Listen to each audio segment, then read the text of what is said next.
ના છેલ્લા દિવસે બોટાદના સાળંગપુર કષ્ટભંજન હનુમાનજીના મંદિરે ભક્તોની ભારે ભીડ ઉમટી।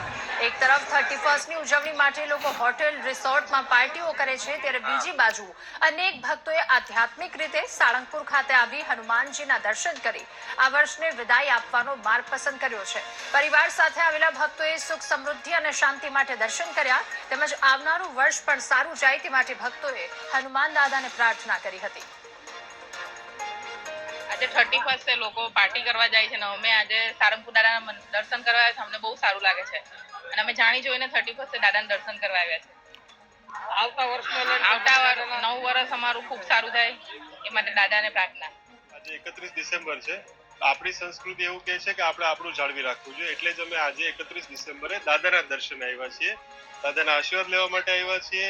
આ ગયેલું વર્ષ ચેલેન્જ ભરવું હતું લોકો માટે, આવનારું વર્ષ તમામ માટે, ભારતના તમામ સનાતીઓ માટે સુખપૂર્ણ રહે એના માટે અમે પ્રાર્થના કરીએ છીએ। સહપરિવાર દાદાના દર્શન કરી અને અમે અભિભૂત થઈશું।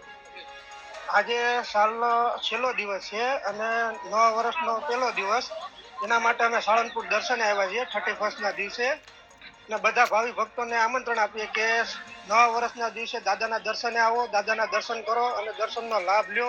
दर्शन का ग्रुप बना के आए, तो कोई लोग पहले बोलते थे कभी उधर जाओ, कोई बोलते गोवा घूमने चलो, तो हम लोगों ने सोचा कि कोई भी मतलब नए साल में हनुमान दादा के धाम चले जाते हैं, दर्शन करने आए। तो युवा वर्ग तो सारे तो रात को पार्टी करते हैं घूमने के लिए, नहीं अभी दर्शन के लिए आए। अभी एक नई पीढ़ी युवा वर्ग सब भक्ति भाव में और अच्छी चीज मतलब तीर्थों पे भगवान के मंदिर बाहर ज्यादा जा रही है।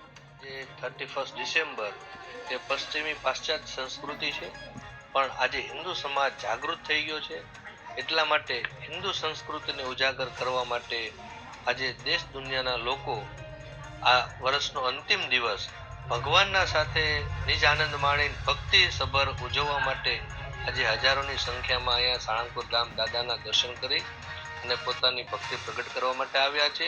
અને નવા વર્ષનો પ્રારંભ અહીંયા હનુમાનજી મહારાજના દર્શન કરીને થાય એના માટે આ 2026મું વર્ષ આખું એમનું સુખદ ને સુહૃદ રૂપ જાય એના માટે હજારો લોકો ઉમટી રહ્યા છે।